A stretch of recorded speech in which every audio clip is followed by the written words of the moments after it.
The bandwidth for this episode of Gun Guy Radio is sponsored by the Firearms Radio Network. Firearmsradio.tv.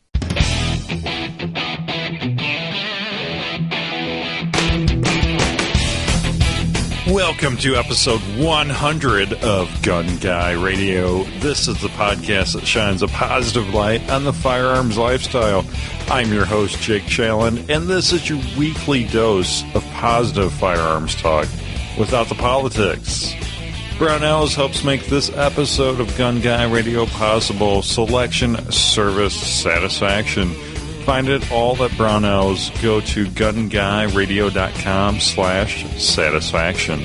I'm so excited to have you with us for this 100 episode. So just a few announcements before we get started, and I wanted to give everyone a big thank you who have made this show possible, have made all the shows on the Firearms Radio Network possible, namely you, especially you. That's right, you listening right now. I really appreciate you tuning in. Maybe you listen once in a while, maybe you don't miss a show, but however frequently, maybe this is your first time listening.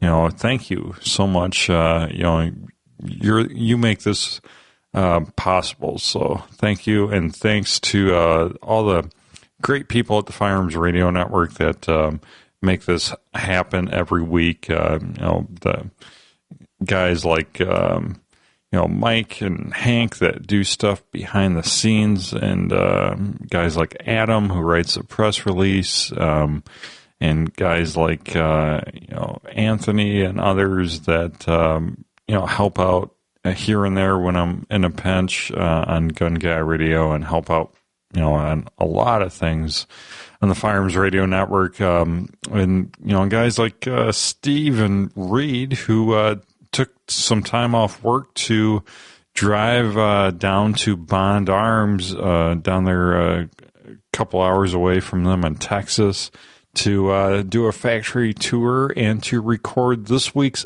episode, this week's main topic for episode 100 of Gun Guy Radio. So, shout out to everyone that, put so much work into this. I can't thank you enough.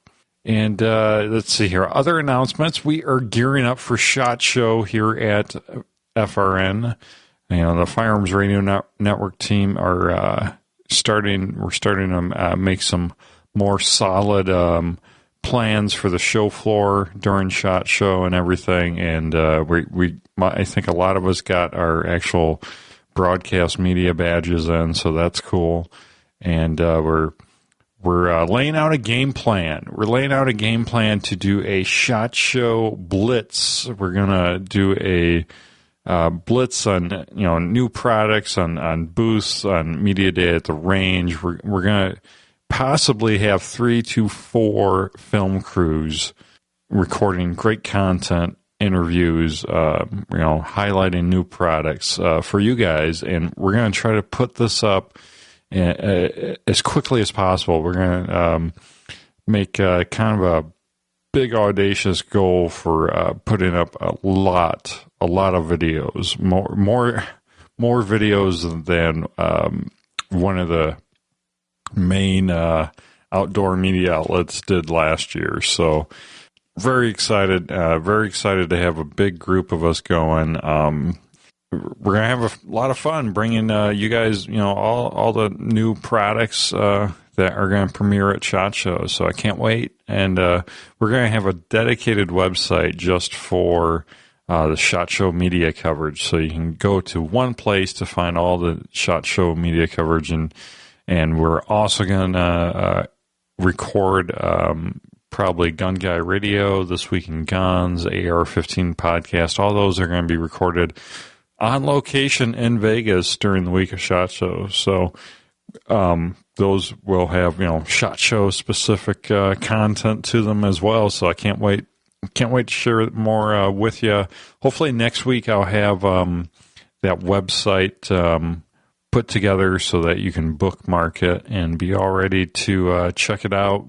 Not all of the guys can make some of the guys will hang back and help with some of the posting and whatnot. So looking forward to that. And let's get to the main interview, the main topic where Steve and Reed visit Bond Arms. Take it away, Steve.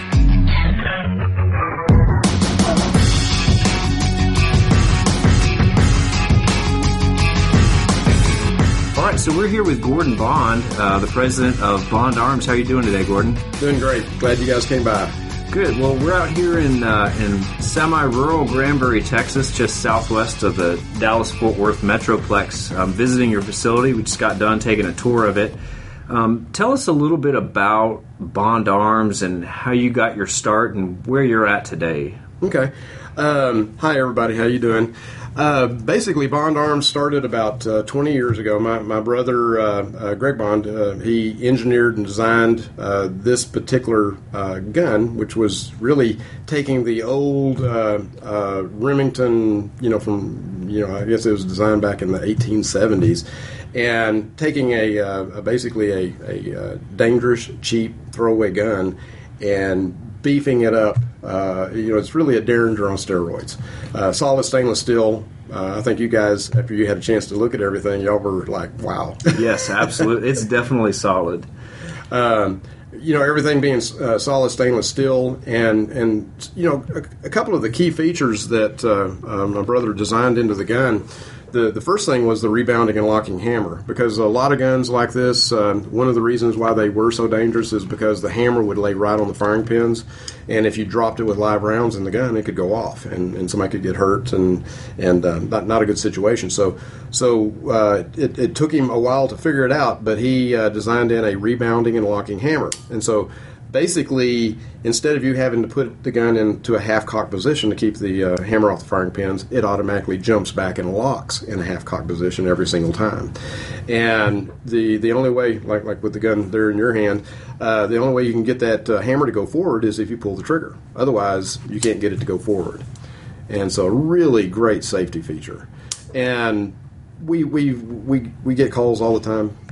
People, hey, I need a new grip because dropped the gun, broke the grip, but the gun didn't go off. So it's been a very successful feature on that side of things.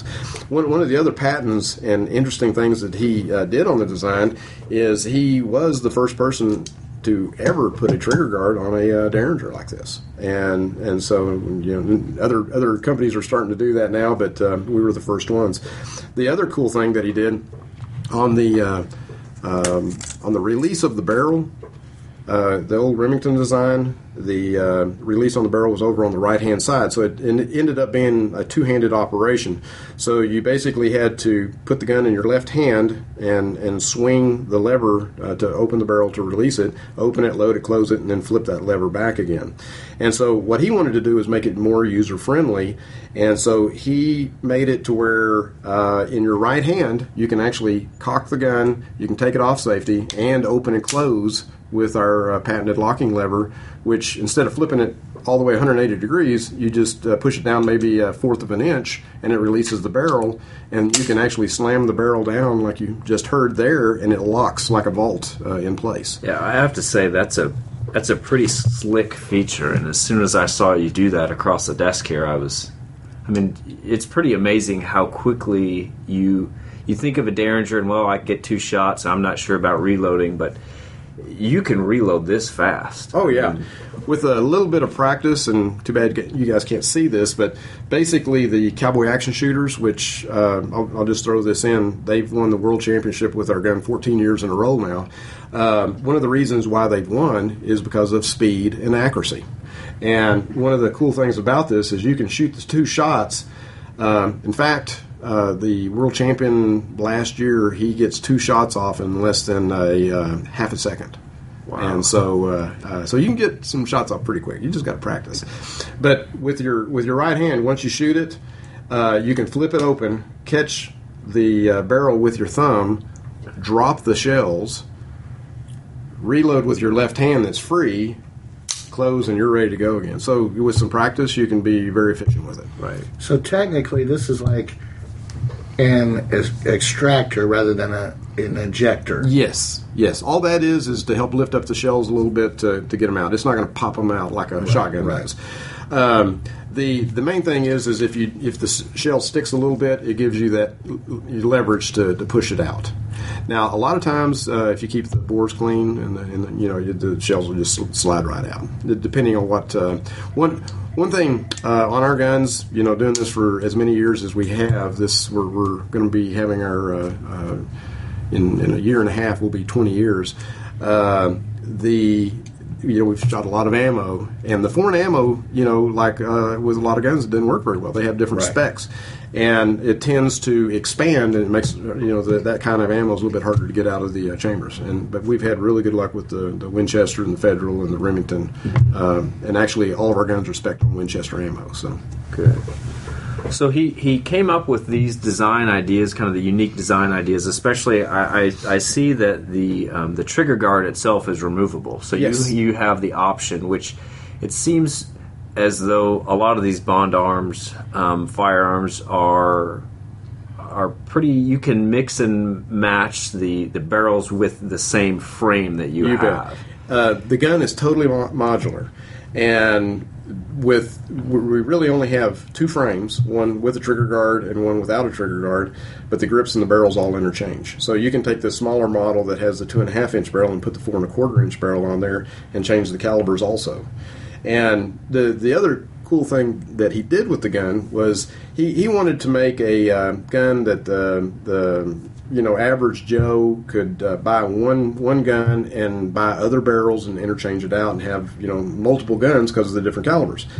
And now we have 20 different barrels with about 25 different caliber combinations, and so you can go from a 45-410 and immediately, you saw how fast the barrel switch out was. It takes less than 30 seconds to do, and put a 22 barrel on there and shoot 22s off the same frame, which is amazing. Right. Yeah, it absolutely is.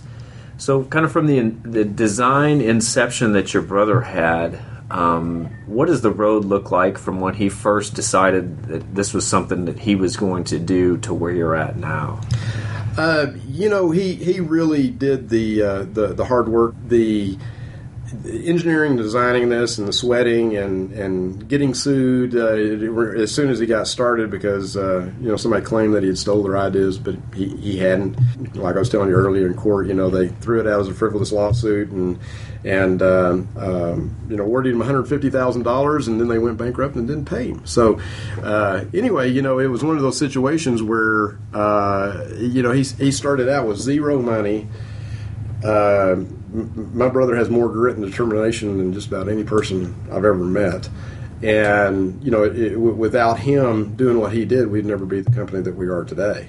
And, he worked through, got the company up to a certain point, and then when I took over, then, we're still going in the same direction, but in a different way, I guess you might say. Okay. And so, but it's been a lot of fun. And after looking at the facility, it looks like you guys definitely have room to expand operations. Oh, yeah. And I'm sure that's in the near future for you. Oh, absolutely. Well, tell me, Gordon, in all of the discussions we've had, you seem to be extraordinarily proud of, I guess the family bond that basically started this company. Oh, yeah. Is it just you and your brother that have been involved? Actually, his wife was key when he was running the business, and now I actually have my daughter working here. She handles all the administration and payroll and pays bills, and she does a lot of stuff here, at the shop, and my son-in-law's here also. We try to build the highest quality product that we can build, and I think you guys can tell from what y'all have seen and some of the different products that we've shown you that we really try hard to make a work of art. Well, absolutely. There's no compromises in the stuff that you put here, the stuff that you put out in the market. You're trying to deliver the kind of product that Americans expect from an American company. Oh, absolutely. And, y'all brought up a question a little earlier, and I can't remember exactly what you had said, but it was something to do with, about being American-made. And a lot of times people ask us, well, is this made in America? I say, no, it's made in Texas. And a lot of people appreciate that, But we have gone to great lengths to make sure that we don't have any foreign products in any of the stuff that we do. Even our baseball hats are made in the USA.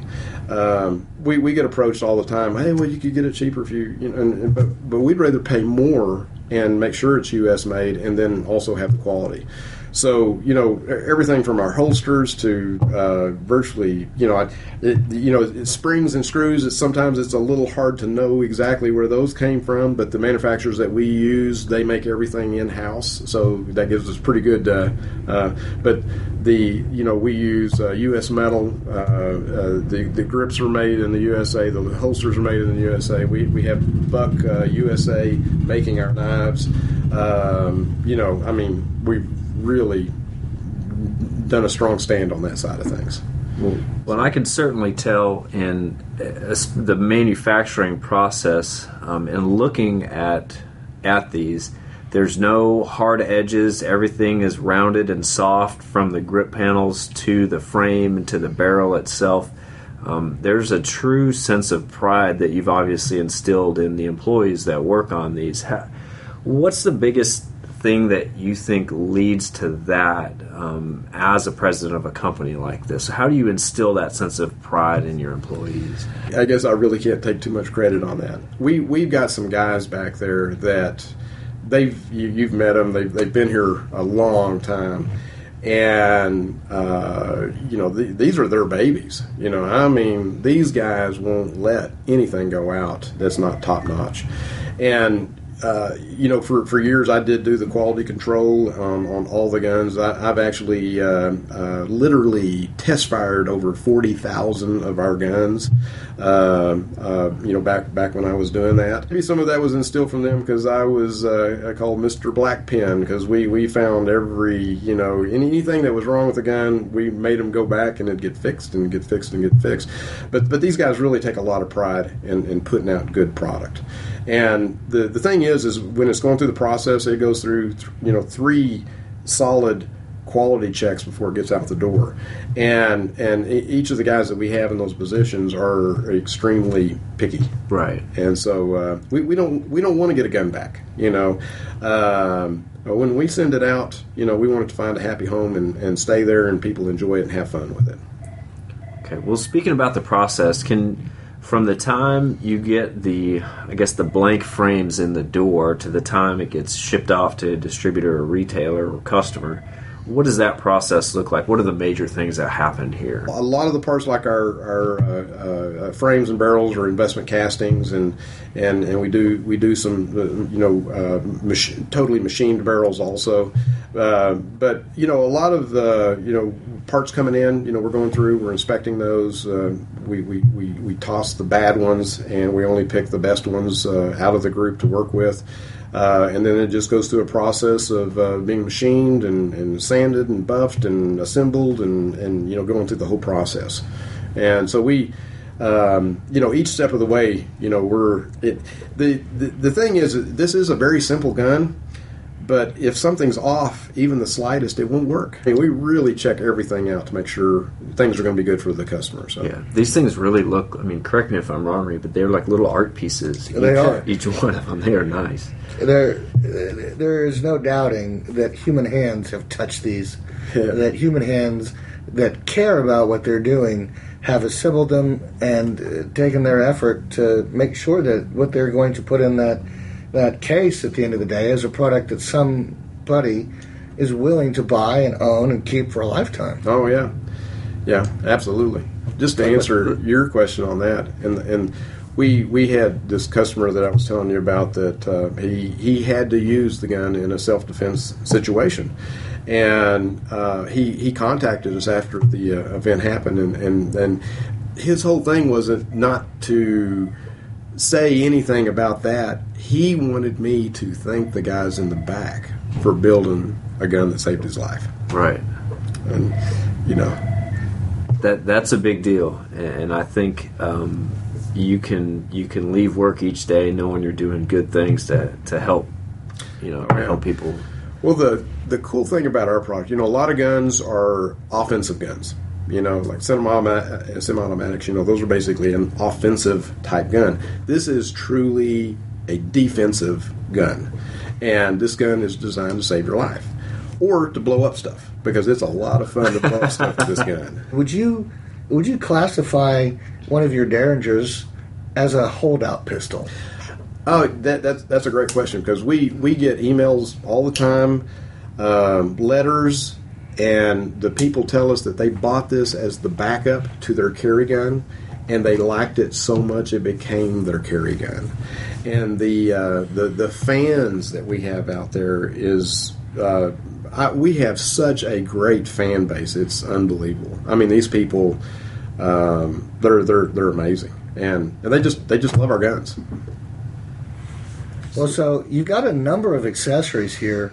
I guess for our listeners, we're sitting in Gordon Bond's office, and he has displayed out for us a number of models of his pistols, and they are in a number of different configurations, but they are also, many of them, holstered in some spectacular leather.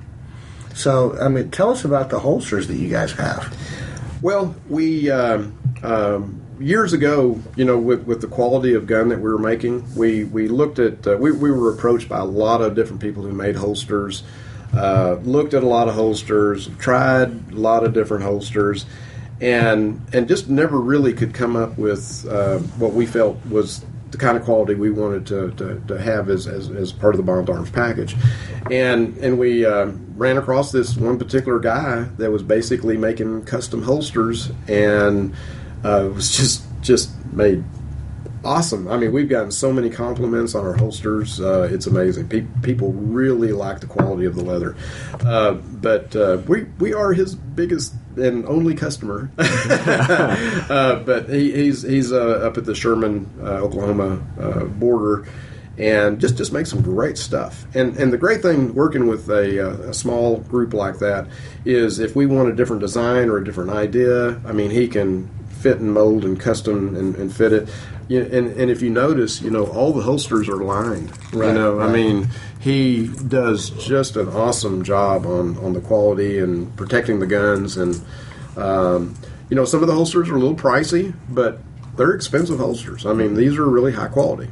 And so we've got a real good range. We've got everything from the less expensive nylon holster at $20 up to the $100 holster, and we've just about everything in between. One of the things that we've tried to do with the holster selection is we have virtually every carry position holster you can have. And so whether you want a shoulder rig or in the pocket or in the pant or a traditional holster like you're holding there with the metal clip or the belt loop, but really the most popular holster has been the driving holster, which you guys got to see how that worked a little bit earlier.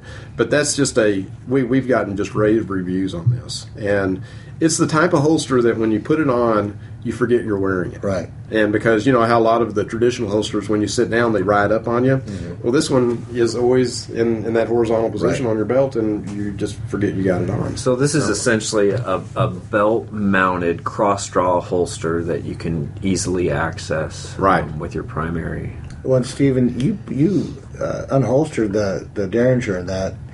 So tell me, what you had an immediate reaction to that. And Steve has a lot more experience on holstering firearms than I do. Well, it's first of all, I'm used to carrying a Kydex holster for my primary duty gun, and it's a rough entrance and exit from the holster. The other thing I carry is a leather ankle holster that's it's made by a big company, and it's a little bit rough in and out too. Actually, quite flimsy compared to this here.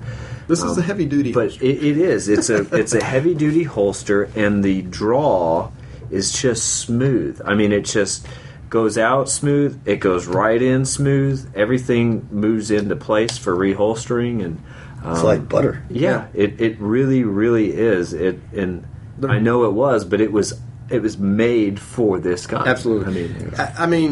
This guy basically custom fits them for the guns, and that's why we've ended up with so many different holster variations, as you guys saw. So, yep.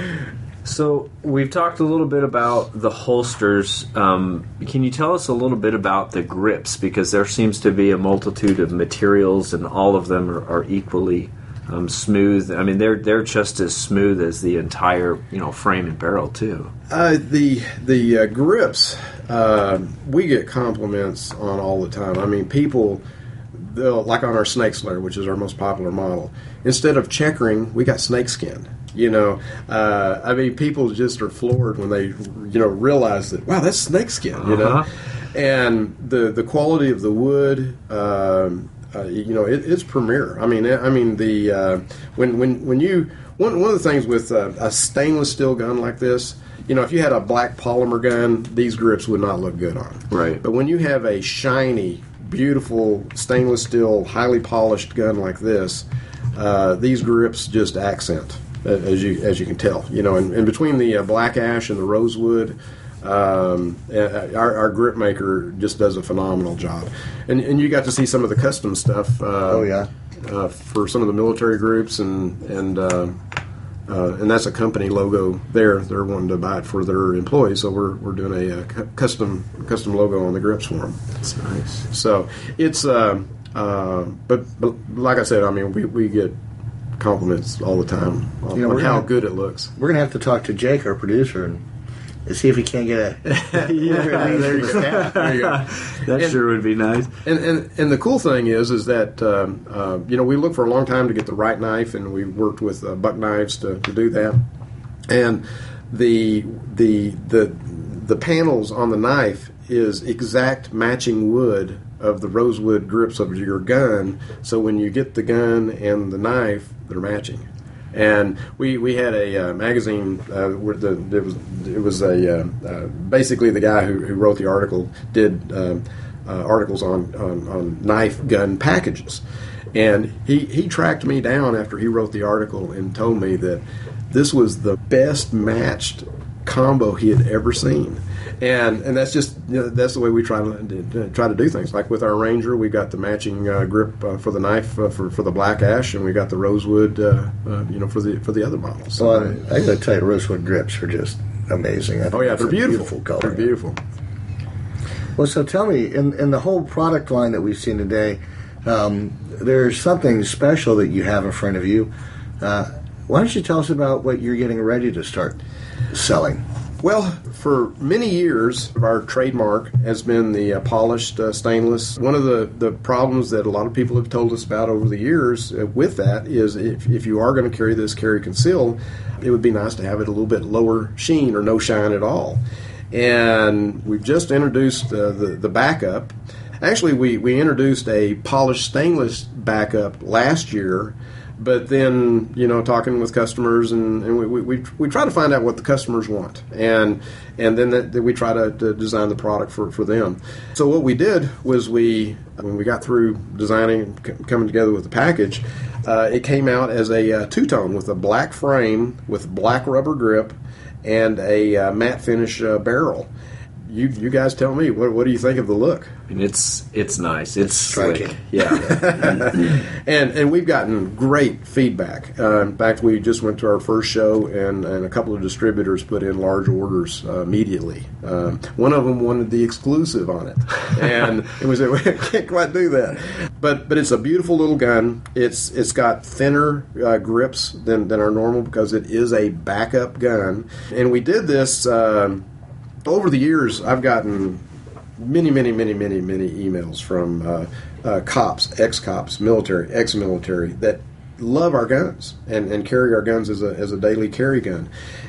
One of the things that we wanted to do is we wanted to sort of make a gun to honor them to a certain extent, and so we thinned the grips up. We blacked it out and matte finished it to get the sheen down. It has a 2.5-inch barrel, so the total length of the gun is only 4.5 inches. This is truly the smallest 45 ACP on the market. And the cool thing with this barrel is we also have 357-38, so it's the smallest 357-38. It's the probably the smallest 9mm, smallest 40. I mean, the list goes on because this is a tiny little gun, but packs a punch. And since it is still stainless, it's not like a light gun. I mean, the weight helps with the recoil, and the way that the gun's designed, it really, the recoil's not as much as you would think. So anyway, this is for those guys out there, and we're getting really good reviews on it right now. So we'll have it on our website soon. And not just that one, but all of the guns. The recoil is a little bit different of a recoil, with the barrel being set low into the frame. It's a very low bore axis. So tell me about the recoil and how it just reacts differently than, say, a traditional semi-automatic or another revolver. People ask me all the time, what's the recoil like? The best description I can give is it's like shooting a 1911. The 1911 is going to rock and roll a little bit because the slides going back and forth, but it's going to be in the same range as that. It's very controllable. One of the things about the way the gun's designed is, like the 357 mag, I'll just use that as an example. People just cringe when they see our little pink Bond Arms Girl mini gun with a 2.5-inch barrel that shoots a 357 mag. But I can control this gun with a one-finger wraparound, shooting it one-handed, and one reason why it's easy to control is because the bottom barrel is basically lined up with your arm, so the recoil comes straight back into your hand.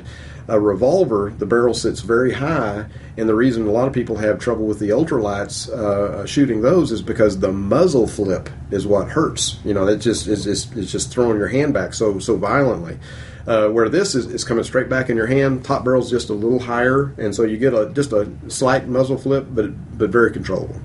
And even with the 410, we get emails all the time, people saying, "Wow, the recoil is way less than I thought it was going to be." And I'm going to throw a little disclaimer in here. Our gun can chamber a 3-inch 410, but I don't really recommend that for everybody because that is a brute of a round to shoot. The 2.5-inch 410s are about like shooting a 45, a 1911. I mean, the recoil. People are shocked on how less that recoil is. But the 3-inch 410, unless you're, you practice with the 2.5-inch. And you carry the 3-inch because it packs more of a punch, and your adrenaline's going to kick in at that point anyway. But just going out and shooting, the 3-inch may be too much for most people. Right. But it can do it. So what kind of caliber and barrel length options do you guys offer in general? We have 12 different models right now. That's not including the backup. The backup has the shortest. The backup and the minis have the shortest barrel. They have a 2.5-inch barrel, and that comes available in 45 ACP, 45 Colt, 357 38. Sort of got a limited match on those. We got the 9mm in the 40 Smith too for the backup, but here again that'll fit on any of the guns. Then it steps up to the Cowboy Defender and the Texas Defender, which were sort of our original models. And those will chamber a 2.5-inch 410 or a 45 or any of the calibers of the 3-inch barrels that they come in. And on up to the Snake Slayer, which has a 3.5-inch barrel, which is our most popular model, has extended grip, a little bit longer barrel, and it can chamber a 3-inch 410. Up to the Ranger and the Snake Slayer 4, which have the 4.25-inch barrel. And so we got 4 different barrel lengths, many different calibers, and price range. The $387 up to $600, and the $600 is the Ranger, and it comes with the premium driving holster. Okay. Now, with a 4.25-inch barrel, you're approaching the barrel length and sight radius that you'd see on some duty pistols. Oh yeah. Mm-hmm. So, as far as accuracy goes, I mean, you guys are on par with pretty much anything that's in the market today, aren't you? Yeah. This is not a long-range gun. Sure. Even though we've had people like Bob Munden, who is a big fan of our guns, hitting targets at 65 yards with our gun. He on our website, we've got him doing all sorts of crazy stuff. He gets 2 shots off so quick, we had to slow it down so you could hear the 2 shots. Hitting balloons 8 yards apart. And it just amazing. There's some amazing shooters with this gun. when I first got the 2.5-inch barrel and took it into the range, I was able to do headshots at 7 yards, 21 feet. We have people call us all the time, how accurate is this gun? And I always ask, how good a shot are you, Right. This gun does have different dynamics than a single barrel gun. You have a upper and lower barrel. The sights, the way the gun's designed is the sights are actually adjusted for the bottom barrel, so they're pretty much dead on. So if you put the front sight tip into the back sight groove, you can be accurate at 15 yards pretty easily. Now the top barrel, most people find they have to aim a little lower because you're going to have a little flip, and so it's going to shoot a little high. And so if you get one of these guns and you're going, hey, it's shooting high, that's probably the top barrel. And if there's a real easy way to check that also, and we do have videos on the website about it, but the inside the hammer, as you cock it back, you'll see another piece of metal, which is the hammer head. And when you cock it back, if it stays up, like it just did, that's going to hit the top barrel. And the gun automatically, it has a cam in there that cycles the hammerhead up and down, so it selects the next barrel for you automatically. And so the next time I cock it back, you'll see the hammerhead drop, and so that's going to hit the bottom barrel. And so you can visibly see which one's going to go next. Most people who carry this gun as a carry gun, they want the bottom barrel to shoot first, just so they don't have the rise in the muzzle, so they don't have to bring it down for the next shot. Mm-hmm. And so what they do is they just cycle it, and they know that the next time that they draw the gun and cock the hammer back, that's going to be on the bottom barrel.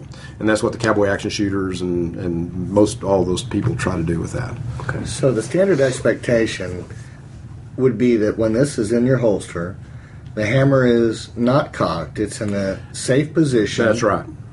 And as you draw it, you're going to pull the hammer back with your thumb. Yep.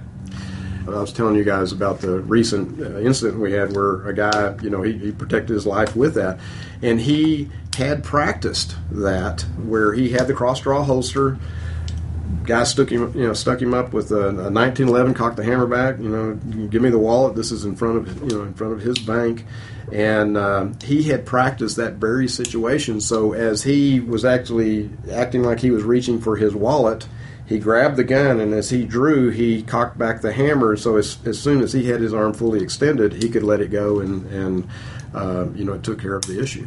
And so with practice, it's like with any gun, and I want to emphasize this, with any gun, if you're going to carry the gun, please practice with it. Go shoot it. Get used to how it works. Absolutely. We had an ex-cop call us that had been carrying our gun since 2008, and he got a new barrel, and he called us up and he said, my gun won't fire. He had never shot the gun before, and it was his carry weapon. And we were going, are you kidding me? So please, no matter what gun you get, if you're going to carry it, practice with it and get familiar with how the gun operates. Yes, for sure. That's unfortunate that that would even happen. I mean, you look at this and it'd be such a fun gun to shoot. Why wouldn't you shoot it? I know. Well, and that brings up just a good point. People say, well, what's your market? And I said, it's a very big market. It's a niche gun, but it does a lot of different things. It originally was designed as a snake gun. Then the cowboy action shooters, it's used in competition all around the world just about. And they've won 14 years in a row, like I'd mentioned. It's backpackers, campers, boaters, hunters. It's the great backup gun because you can do the 410 slugs. We've had people take down a wild boar with this thing. We had a wounded warrior lady take down a feral hog not just about a month ago, and we just got the photos on that. Personal protection, car gun, motorcycle. One thing that we did a lot was it blows up watermelons like you wouldn't believe. and it's just a really fun recreational gun. I guess really our biggest sales, we advertise, of course, and maybe people have seen the ads as things, but the biggest market for us is word of mouth, because when people get this, they are so enthralled with it, they tell everybody. Or if you go to the shooting range, it's so much louder than the other guns, people have to come over and see, what in the world are you shooting? Right. And so it's really a fun gun that covers a lot of different areas. So do you see frequent people that have more than one of these that are multiple purchasers? Wow. I tell you what, when the gun was designed with the interchangeable barrels, we thought, hey, people are going to buy one gun and then they'll buy different barrels depending. We did it, if you're used to shooting 38, you could get a 38 barrel. If you're shooting 9mm, you could get a 9mm barrel. But we get warranty cards in all the time. This is my 5th bond. This is my 6th bond. I've bought this for every family member. People who love the gun love the gun. Yeah. So some people don't like the Derringer design. They think it's, antique. We've modernized the Derringer and made it safer. But for those who, once they handle it and shoot it, it's just like, wow, they love it. Well, so I know that we've used the word Derringer, but inside the company, is that something that kind of makes you cringe when they call it a Derringer? It does, because Derringer, it took us 10 years to overcome the bad reputation that Derringers had. This is really not a Derringer. This is a double-barrel handgun, and I think that term fits way better. Gordon, we've seen the factory here. We've seen some of your excellent employees doing the yeoman's work of putting these things together and just really making them beautiful. But, of course, you guys really kind of in the biggest sense of all these things are a fledgling company. Yeah. Your history, even though it's 20 years, a good portion of that was your brother really kind of going toe-to-toe with the world and clawing his way into existence. Yeah. But now that you're here, where do you see yourself going in the next 10 years? Well, like I mentioned, I took over in 2007. It was good timing with the positive gun buying environment that has been the last several years. But the interesting thing is we are by no means a tactical black gun, which we are not on the radar basically of many of the anti-gunners out there.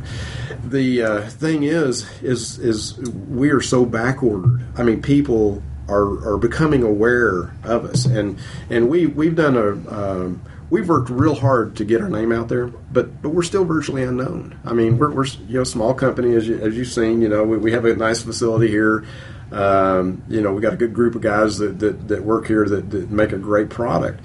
But we really see that there's much more potential because there's so many people that a vast majority of the population don't even know we exist. We have gun writers that contact us. That I had a gun writer that just wrote an article for us, a great article.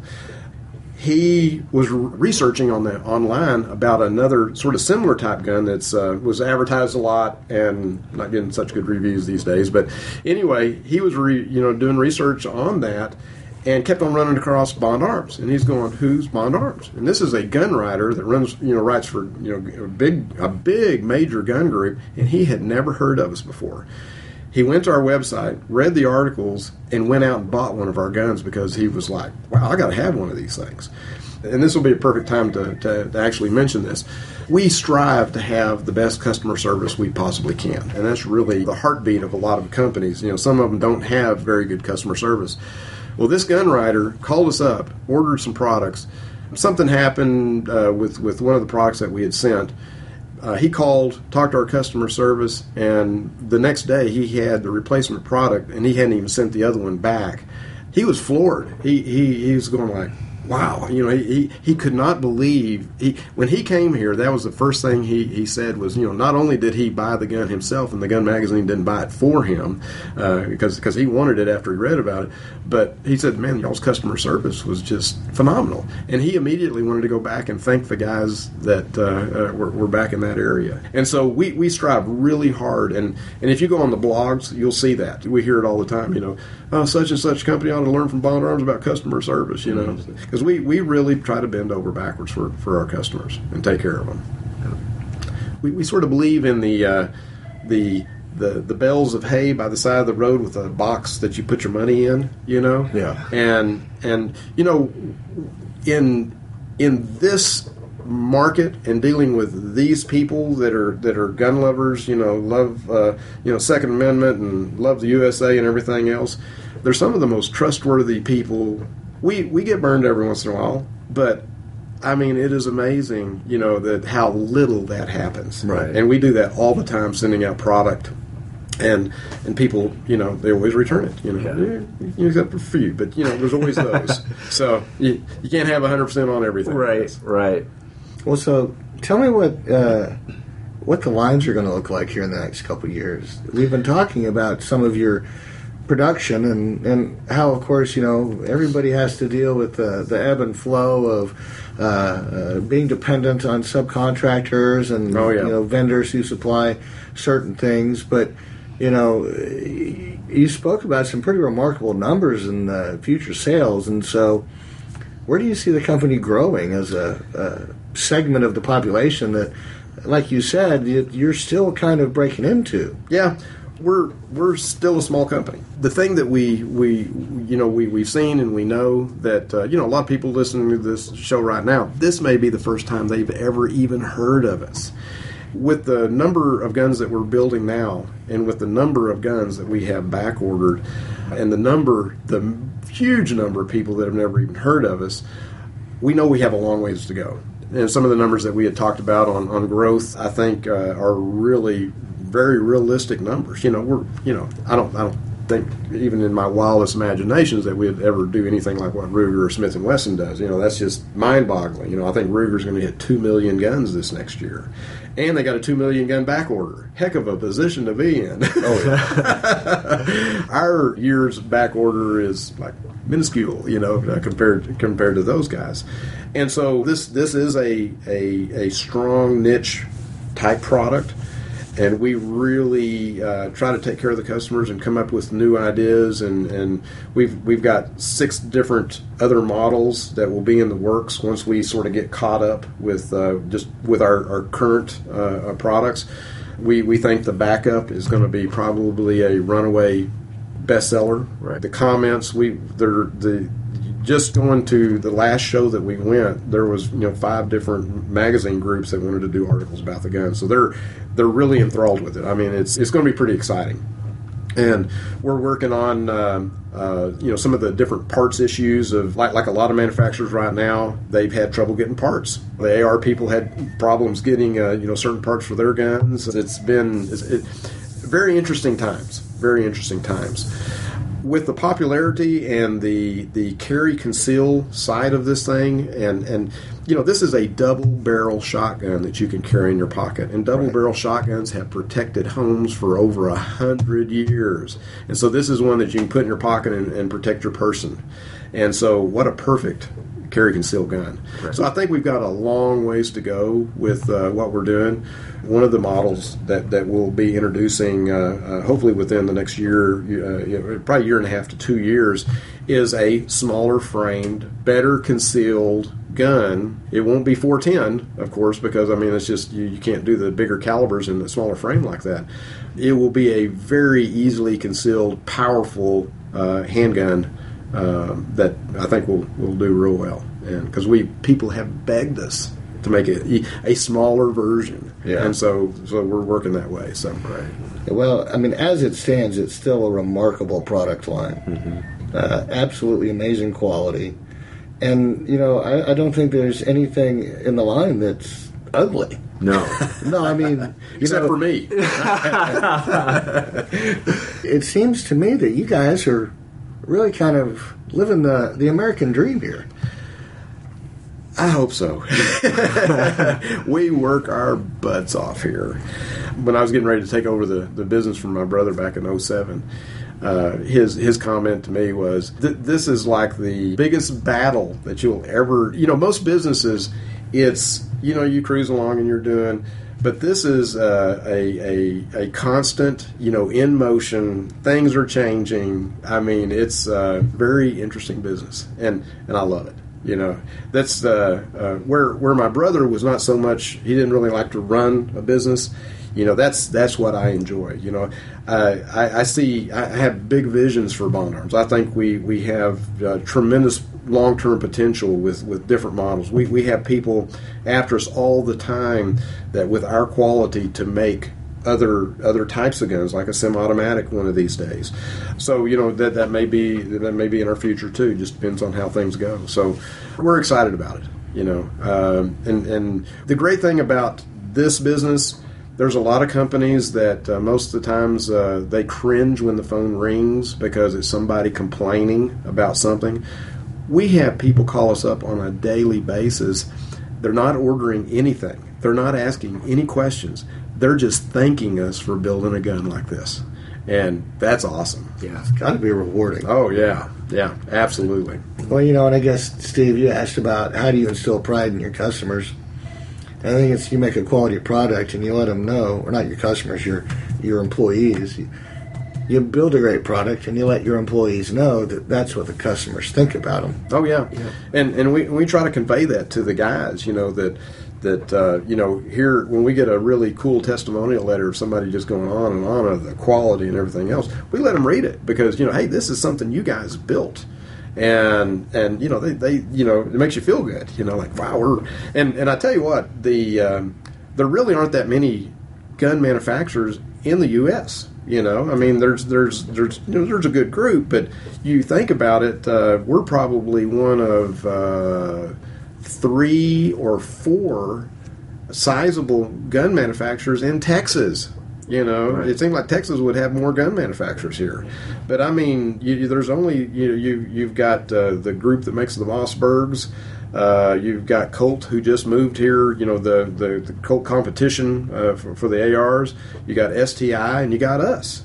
And when our guys, when they first come on board and they start telling their friends, you work for Bond Arms. I mean, it's like they get this feeling of, wow, I'm working at someplace special here. Yeah. Right. And we try to make it. And that's one reason why when we moved here, when we started, I mean, when my brother got things rolling, no money, got sued, bad partner. There's a lot of things that he had to work through to get it to the point where it could become a business. And the little building that we started in that was a foreclosure, dirty little machine shop, what we did out of there was amazing. And one of the things that I wanted to do when we took this next step to get into a building, we believe we make a world-class product, and we wanted to have a world-class facility. And you guys got to see some of the technology that we're using back here. There's a lot of big gun companies that don't have some of the technology that we have back here, and we're trying to do the absolute best we can to make the best product that we can, and that's sort of the goal. Well, let me ask you this. Is there one of the bonds that doesn't understand what the word quit means? Yeah, we have a little bit of grit and determination. So, So what would you say your most popular model of Bond Arms handgun that you sell today is? Believe it or not, the Texas Defender, which is this one right here with the 3-inch barrel and the smaller grip, is still, strong seller. The Snake Slayer, which I showed you a little earlier, which a lot of people, they just love the grips because instead of checkering, we actually have snake skin on there. It's just a beautiful gun. But the Snake Slayer is number one. Texas Defender is right on its heels. The Ranger, this package, people just love that. When we came out with that, we had people call us and send us emails saying, I've looked at your guns for years, and it just looked too Western for me. But when you came out with that, I had to have it. And so it's been a great seller, and people just love the way that it looks. And actually, I think the Ranger 2, which has the trigger guard, has the best balance and best feel in your hand of any of the guns that we make. Now, have you ever tried to sell this to the Texas Rangers? We were approached by them to build the 200th anniversary commemorative Texas Ranger gun.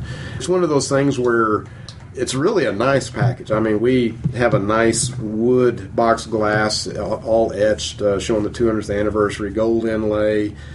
We decked it out with Texas mesquite wood grips. The stars that are in the grips and in the knife are made by Texas inmates. Wow. It's just we spent nearly a year putting that package together for those guys. Every time that they sell one of those, or we sell one of those, we donate $100 from the sale of that, because it's like a $1,200 package. Goes to the Texas Rangers Educational Fund. And so we what was funny, this is how unknown we are. the guy on the board, when the board group was together, they were discussing, well, we need to have a Texas gun manufacturer make this gun for this 200th anniversary. They're down in Austin having this meeting, and one of the guys said, "Hey, how about Bond Arms?" And one of the guys, the head board guys that was heading it up, went, "Well, who's Bond Arms and where are they?" And he said, "Well, they're in Granbury, Texas." And he said, "That's where I live." And he had never heard of us. Wow. But we hear that a lot. People just haven't, even though we've advertised, and it's really hard getting your name out there. Right. And but our reputation and the word of mouth, like I said, has probably been the strongest way that people have found out about us. Well, I got to tell you, if the Texas Rangers like your double-barrel pistol here, I don't think that the listeners really have an understanding of what exactly that means. Right.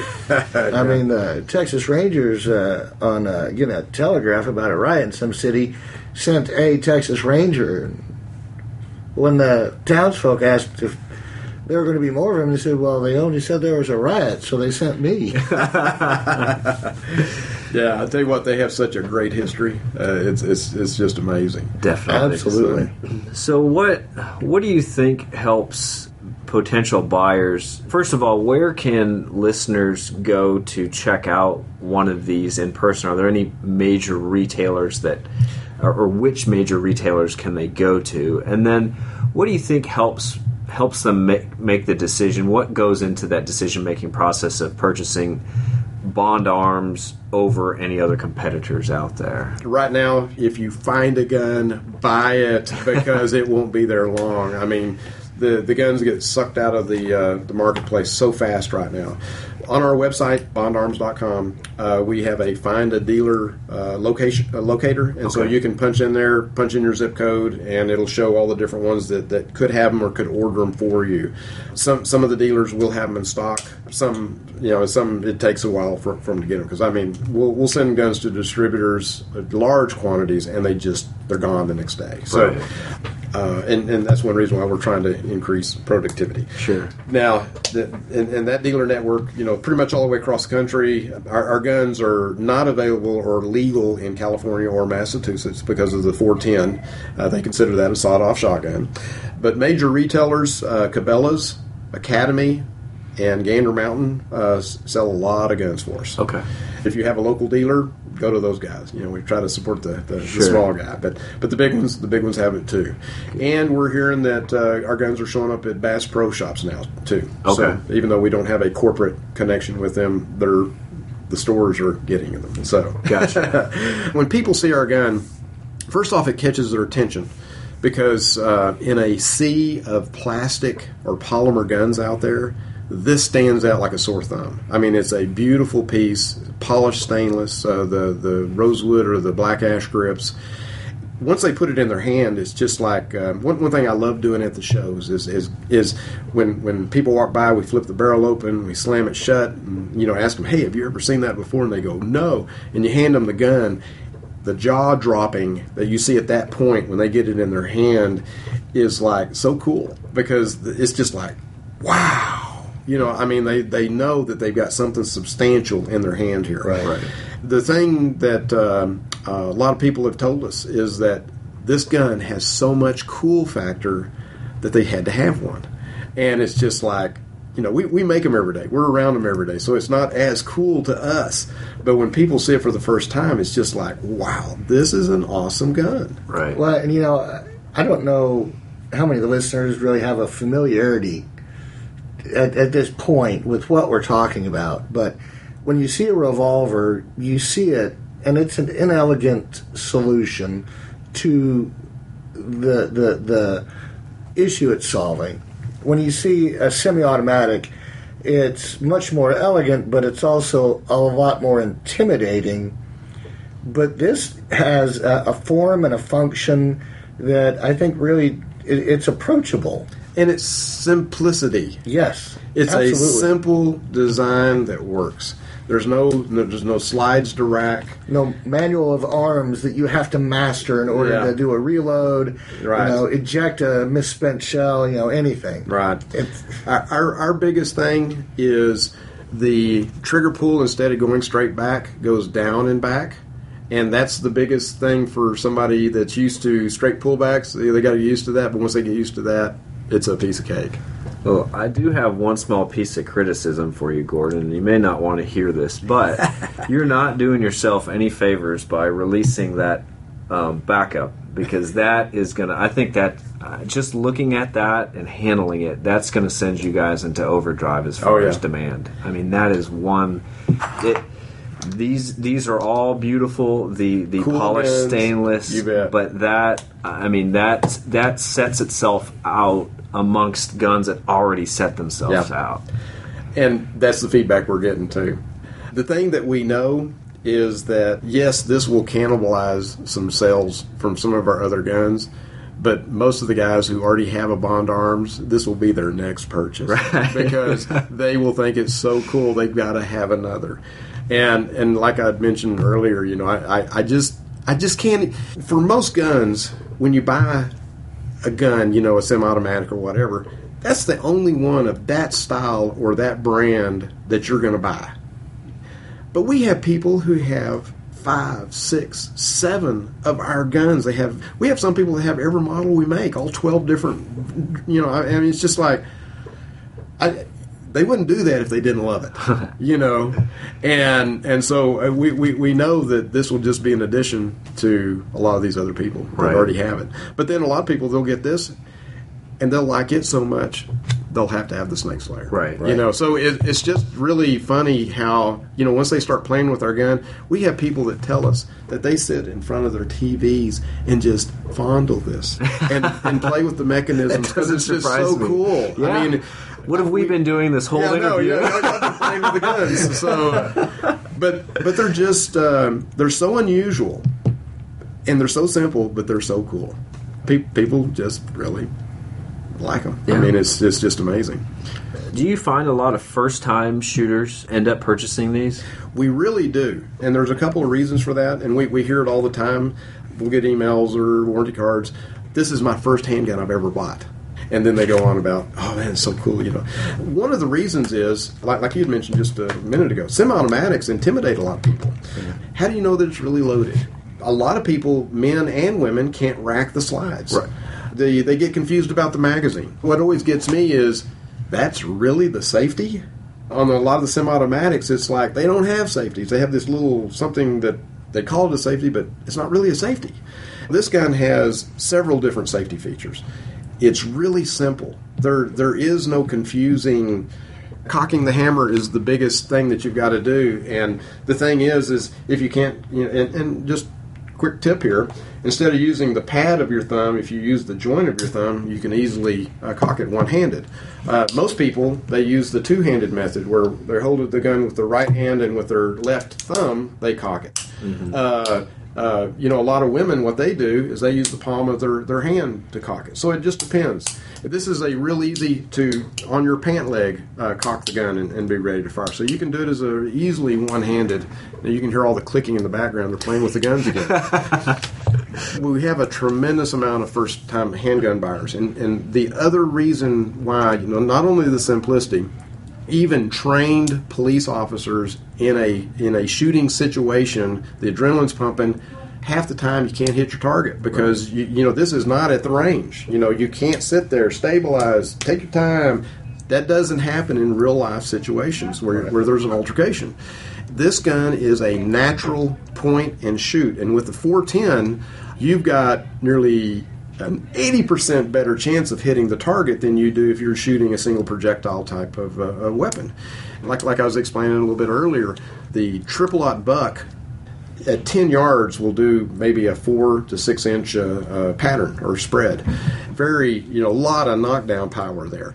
Where if you're using number 4 shot or bird shot from 5 to 7 yards, it's going to cover half to all the doorway. So you're going to hit something. And so for a lot of people, because they're not very good shots and they're not trained, that's why shotguns have protected homes for over 100 years. Right. Well, and didn't you explain to us in that defensive use of that double-barrel pistol that his use of the 410 had 5 holes in that assailant. Yeah. And so the police thought he got shot five times. Yeah. He shot one shot. When he walked over to the guy was still alive, and he said, "Don't move, I've got another shot." So with one shot, the cops thought he got shot 5 times. And triple-aught buck, just to give you an idea, with this 3-inch 410 that has 5 triple-aught buck, each triple-aught buck is bigger in diameter than a .357 mag. Yeah, isn't it a .38 caliber ball? Yeah, somewhere in that range. Yeah. And that's one of our taglines for some of our advertising is 2 shots, 10 hits. You're right. And so it is a very effective personal protection, protecting your home, protecting your family. Here again, like we were talking about, for the inexperienced person, you have a better shot of literally hitting the target than you would if you were trying to shoot a 9mm or a 40 Smith or a 380. Yeah. And basically the size or smaller than a 380. Like I've got a Ruger LCP here.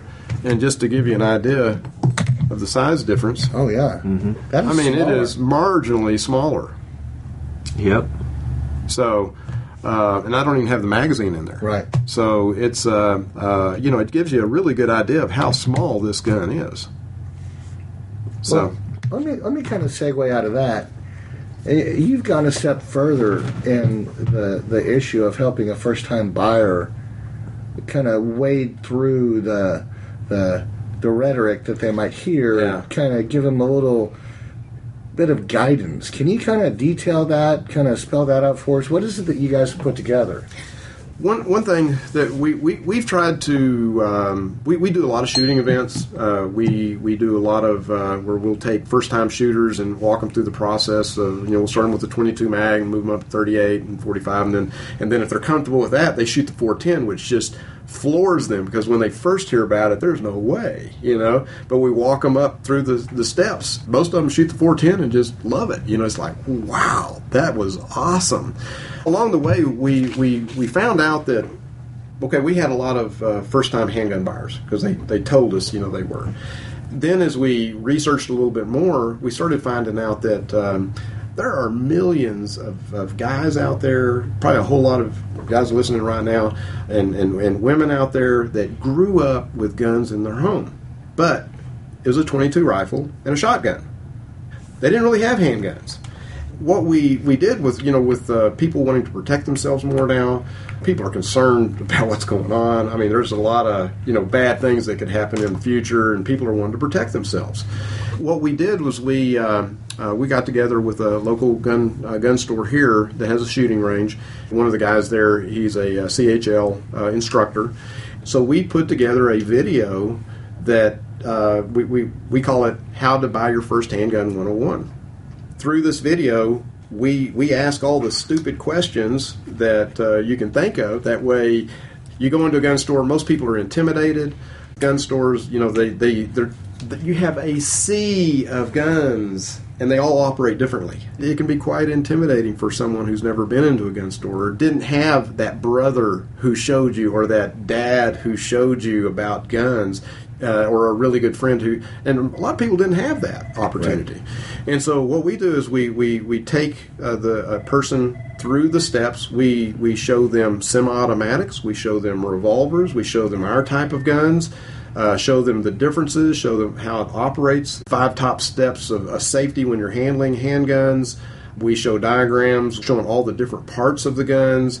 Ask all the questions, ask the stupid questions, try to cover all the bases so that that person, after they've watched this video, could actually go into the gun store, ask, already go through that this type of gun is not a good carry conceal gun. This gun is more a in-the-house gun. But if I'm going to have it in the house, do I have kids? You can't hide it. How do you properly store it to keep it out of children's hands? So we cover all the bases of what you should do, what would be the best type of gun for you, either smaller semi-automatic or a gun like ours, or if you're not a good shot, the 410 or whatever it may be. We cover all the bases, and then we actually go into the shooting range and give some of the basics on that.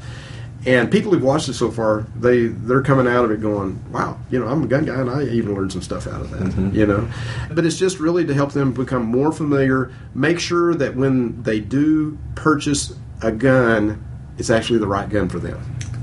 I think that's a remarkable step, because in this day and age, when really you have an industry that is part of kind of an institutional culture. I mean, the people that own guns, that use guns, whether it be for work, recreation, whatever, they're part of this kind of understanding brotherhood, sisterhood group of people. And when you do something like that, you're raising the ocean for all boats. Yep. And so everybody gets the little boost. And so I think that's a step that you probably won't see a whole lot of other people doing, because we're in this video, we're not, of course we're showing our guns, and they get some information about it, but we're showing them how our competitor guns work. Right. Because we know our gun is not perfect for everyone. Right. And you need to make an intelligent choice on what's going to be for your situation. What are you going to use it for? How are you going to carry it? What's a good idea, bad idea? We wanted to give people the opportunity to make a really good decision on the proper gun, because you see the video, girls first time shooter, and some guy hands them a 454 Casal or something like that. Right. That's not the way. People want to make sure that they get the right gun. There's a whole lot of guns that are not the right gun, and we go through that in the video and try to just lay it out, explain. You saw some different clips from it. Right. Of course, my favorite is at the very beginning, where it's shooting our gun in slow motion, and the fireball that comes out of there. Yeah. And that's why we call it a hand cannon. Anyway, I mean, we had a lot of fun doing it. We hope a lot of people will benefit from it. Where can people find out more information about Bond Arms? You guys have I know you have a website. What's that address? It is www.bondarms.com. That's BONDARMS.com. Okay. And we've got tons of videos on there. We've got lots and lots of articles that you can read and research and study about our guns, seeing what other people are saying. I encourage you to go to the testimonial link, and you will see just nearly 1,000 testimonies there of all sorts of people saying different things about it. I just read them sometimes just for entertainment. It's just funny, the different uses and what people think about the gun, And so I encourage you to go do that. We even have a snake shooting game on there, and we have people call us up and say, "Man, I've been playing this game. Why do you have that on there? I keep on playing the game." So check that out too. But to call us directly, it's 817-573-4445. Okay. All right. Well, thanks for your time today, Gordon. I know we took up a sizable chunk of your day touring the factory and meeting your employees and talking with you today, but we really appreciate your time to sit down with us. Well, appreciate you guys coming out. We're always happy to open our doors and let people sort of have an inside glimpse, because people are really interested in seeing how stuff like this works. That's why those shows are so popular these days. How things are made. Right. And so I'm glad you guys had a chance to come by and see what we do. Definitely. Well, I can't speak for Steve, although I'm sure he's thinking the same thing I am. But this has just been an absolutely impressive day. From the line, the quality, the care. This is just everything that, I think Steve and I, as consumers, as shooters, this is what we want from the people that we deal with when we buy their products. I mean, you exemplify the expectation of us, the consumer. I appreciate that. Yeah, absolutely. All right. Well, thanks, Gordon. And one other question. How'd you like our front door handle? Loved it. We were making comments, and you might have heard us through the window when we walked up. It's like, there's no sign outside. You're walking up and like, okay, we're pretty sure this is it. And then you look at the handle, which is two firearms with the barrels essentially welded together at the muzzle. And it's like, yep, we're here.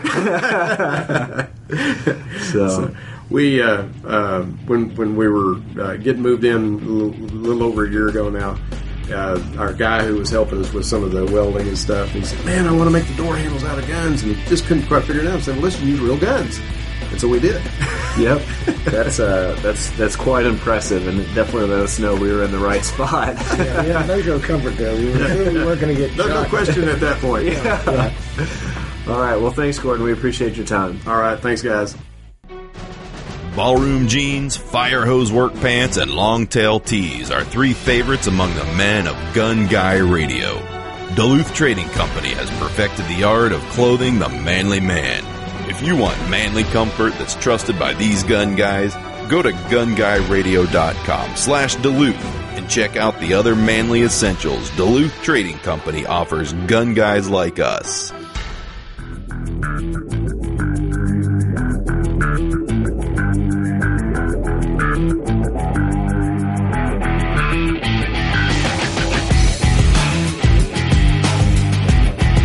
Well, back by popular demand is Paul Levy, the Product Spotlight Specialist, Category Manager from Brownells. Hey, Paul.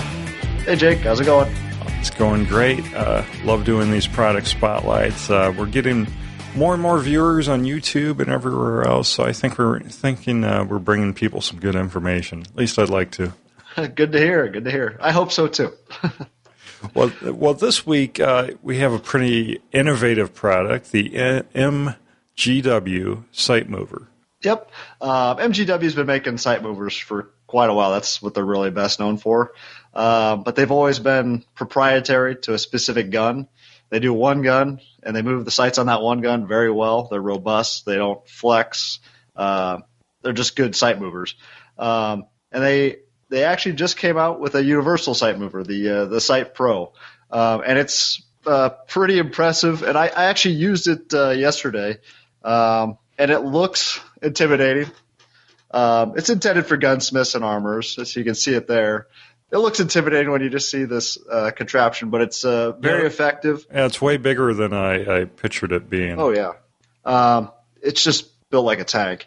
But for gunsmiths and armorers, they're going to be doing a lot of different slides, removing sights and rear sights and front sights from various firearms. Right. It's a fantastic tool. You don't have to worry about finicking with little Allen screws to get everything tweaked just right. I removed and installed Glock sights yesterday, and it was surprisingly easy. As with any gunsmith tool or supply, I recommend reading the instructions first. This has great instructions with it. And MGW put together a great YouTube video as well. I'd check that out. Explains everything clearly, concisely, what this tool can do, what's recommended for, what you shouldn't do with the tool.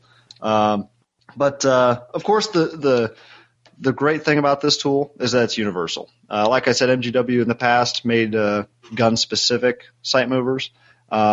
This one, the part that makes this universal is this shoe right here. That can be swapped out, and that rides right inside of your specific firearm, its slide. That supports the interior of the slide, and these screws on the side support the exterior of the slide. So I'll demonstrate that real quick. It's kind of difficult to see what's going on here with just seeing a picture of this. But I brought along the Glock slide, which I surprisingly didn't mess up last night. This tool works really well. So you can mount this tool in your bench vise, right? Yes. You can do it by hand, which is actually fairly simple. But there's flats here on the side that allow you to mount it in your vise so that you can manipulate it with both hands. You don't have to be holding it with one, working with the other. Okay. But it's surprisingly fairly straightforward to use with just one hand once you get working with it. So I got my slide here. I'll insert this. And again, their YouTube video is going to do a much better job, MGW's, on how to properly use this. Again, if you buy the tool, check that out. You'll see here the slide just inserts onto that slight shoe. You can see that there, just right on the interior. So it basically provides rails for your slide to slide onto. Pretty much. That mimics the frame rails. So that'll slide in. And then you'll line the slide up, the rear sight, with the mover up above. So the mover stays the same for all of them, right? Correct. Unless you're using a Glock angled rear sight, then you'll want to buy the specific mover for that. We do offer a specific angled pusher. For every other handgun, you can just buy the with flat sides on the rear side anyways. You can just buy the shoe, and you'll be good to go. So if I was to remove this sight, I just insert the slide like so, tighten the bottom portion here, which tightens up the lower shoe, and then tighten up these side grommets or screws, and those apply pressure to the sides of the slide. And you don't have to be excessive. It's just holding the slide snug. Right, and it has nice big knobs to turn. Oh, yeah. Easy to turn by hand. They're nice, large knobs. The threads are large. You're not going to cross-thread these. It operates very smoothly. This is a beautifully machined piece. So when the top lowers, this top's removable, so it's easy to insert slides. I just did it quickly here for demonstration. But you'll see this Delrin piece inside. You see that white large cylinder? Yeah, it makes contact to the top of the slide too. That makes contact with the slide so that the mover itself does not run into your slide. So you're not, when you go to screw it on, you're not just gouging your slide as you go to push the rear side off. That prevents I do when I use a hammer and screwdriver to put a slide slide on. Yeah. It can be adjusted, but it's set from the factory to be just slightly above the rear height sight, or the plane of the slide. So it's set from the factory for same plane, but you can adjust it up and down as necessary. Some front sights especially will need that adjusted, but for most slides, it can be left as the default setting. So if I was to remove this rear sight, I'd tighten the top bracket down. Again, this is snug too. The lower screws are tightened, and then all you have to do is line this up with the rear sight and then screw and push it off. Line the pusher up, and it pushes it right off. Yep, and pushes it right off. It's easy to use. Of course, you don't want to force it. If like some slides, especially XDs, they're pressed on with a hydraulic press from the factory. Right. You're probably not going to get them off with this. It's not recommended you get them off with this. Go ahead, and you're going to want to do that by traditional methods. Use a hammer and a punch, a big hammer probably, and go that route. Glocks, it's simple to install and remove. Both set. Well, the rear side on a Glock, that's all you have to worry about. But it's a really impressive tool. It's for a universal tool. There's no flex. Everything works and lines up amazingly well. I was very impressed. Sure. And the main thing I think that makes it so appealing is that it is universal, and you can get slide shoes for the Glock, well, like the XDS, the Smith & Wesson M&P Shield, 1911s, let's see here, FNs, SIGs. Oh, yeah. So, I mean, really, this is, even if you're maybe a gunsmith hobbyist, this is a good choice for you. Yeah. If you find yourself buying multiple handguns and you're swapping out sights on a regular basis, this is not a bad investment by any means. Right. If you're a gunsmith or armors, it'll pay off early. Because a gun-specific tool like this is, over $100, sometimes close to $200. Mm-hmm. And so you're getting a universal sight tool that you can buy the shoes for later for whatever guns you're going to want for. Yeah. Well, right now it's $329.99. So I mean that's less than the price of buying two gun-specific sight tools. And the sight and the slide shoes themselves, they're $17.99. Here's an XD one. So say I've got nothing but Glocks now, but you know what? Next year I'll buy an XD. Want new sights? Oh, there you go. I can already swap out the sights on it. Yeah, so, or go in with your buddies and buy one together. Yeah, it's a well-made tool. It's for gunsmiths and armors. This is a no-brainer. Like absolutely. Everything from MGW, it's made well. It's very impressive. They make really good stuff. Well, and just like everything else, Brownell's 100% satisfaction and lifetime returns. So can't go wrong with that. Yep. Well, thanks, Paul, so much for sharing that this week on the Gun Guy Radio Product Spotlight. We'll see you next week. All right, see you then.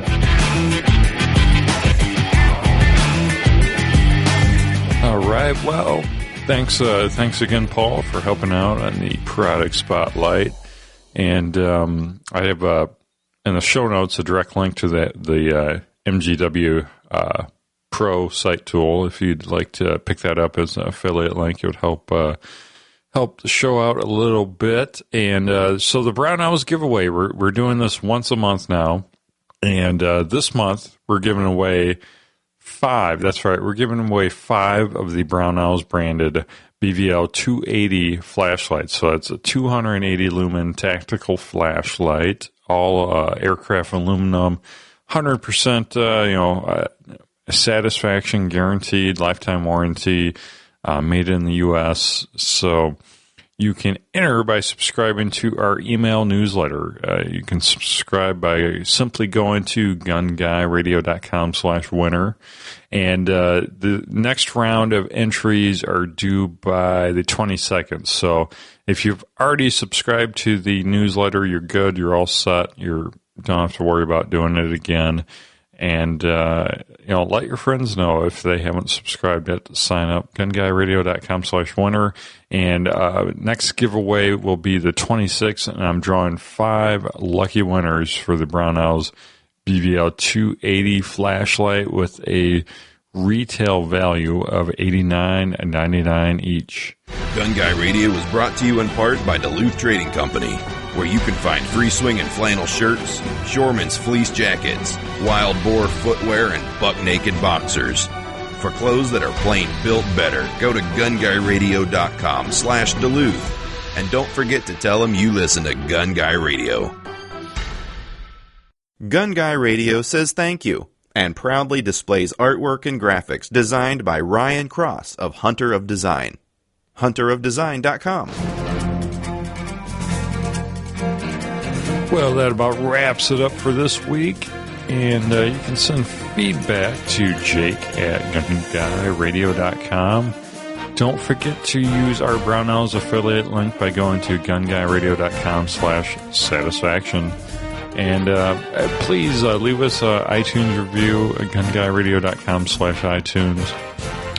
Remember, join the NRA and the Second Amendment Foundation. And don't forget the Firearms Radio Network. We have an Android app. So if you're not an iPhone guy or anything, you can check out our Android app. It's pretty cool.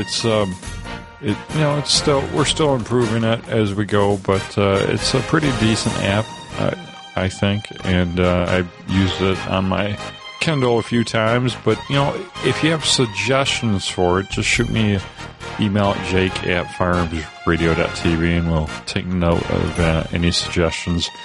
And let's see here. You can go to firearmsradio.tv/Android for a direct link for the app. And don't forget to check out the other shows on the Firearms Radio Network, like the God and Guns podcast. Troy just brought on a new co-host, Doug, and they're doing a great job over there. Really enjoy listening to that show every week. God and Guns podcast. .com/iTunes. You can subscribe there, or you can subscribe to all the shows at once with our master feed, firearmsradio.tv/iTunes. Well, thanks for listening, and we'll see you next week.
This has been a production of the Firearms Radio Network.